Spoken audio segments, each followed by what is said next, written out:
Imagine a world where millions perish, and the landscape is forever scarred by war. This is the story of World War I. It all began with the assassination of Archduke Franz Ferdinand of Austria, igniting a conflict that would engulf Europe from 1914 to 1918. Trench warfare, tanks, submarines, and airplanes turned battles into bloodbaths, claiming an estimated 40 million military and civilian casualties. The Battle of Mons on August 23, 1914, marked the first European clash since the Battle of Waterloo, with British forces facing overwhelming German numbers. Despite their valiant efforts, the British were forced to retreat, suffering 1,600 casualties while the Germans lost 5,000. Just days later, the Battle of Tannenberg saw the Germans intercept unencrypted Russian messages, leading to a devastating victory over Russia. The Germans annihilated Russian forces, causing 30,000 casualties and taking over 90,000 prisoners. In September 1914, the First Battle of the Marne halted Germany's swift advance into France, marking the beginning of trench warfare. The exhausted German First Army retreated to the lower Aisne River, setting the stage for a grueling conflict.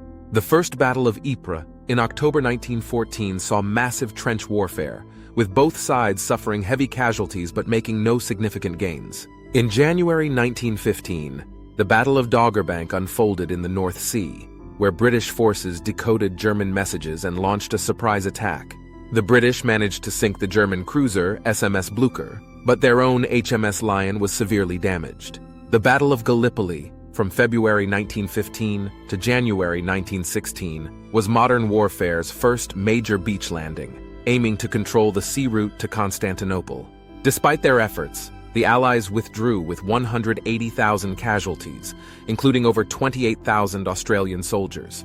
The Battle of Verdun, lasting from February to December 1916, became the longest single battle of World War I, with over 600,000 casualties.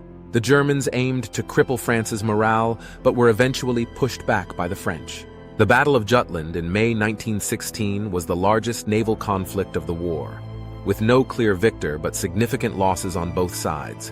The Battle of the Somme, starting in July 1916, saw one of history's bloodiest days, with British forces suffering 57,000 casualties on the first day alone.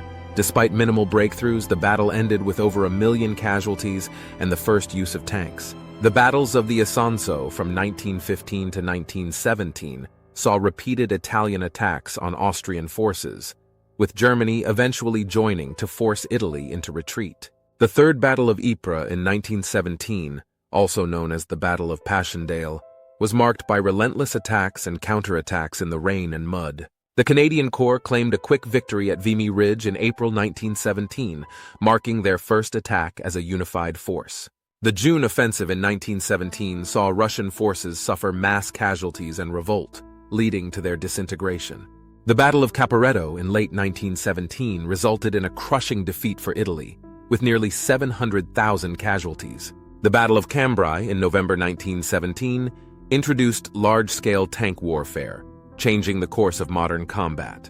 The Second Battle of the Somme in 1918 saw the Germans make significant territorial gains, only to be halted by the Allies. The Ludendorff Offensive in 1918 was Germany's last major push, but despite initial successes, they were ultimately weakened.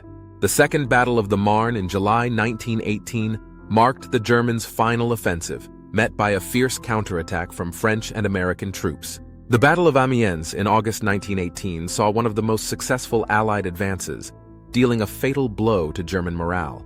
The battles of the Meuse-Argonne from September to November 1918 involved over 1 million American soldiers, leading to Germany's final retreat. The Battle of Cambrai in late 1918 saw British and Canadian forces strike a decisive victory, signaling the war's end. On November 11, 1918, the Battle of Mons marked the final day of World War I, with the Canadian Corps capturing the city just hours before the armistice.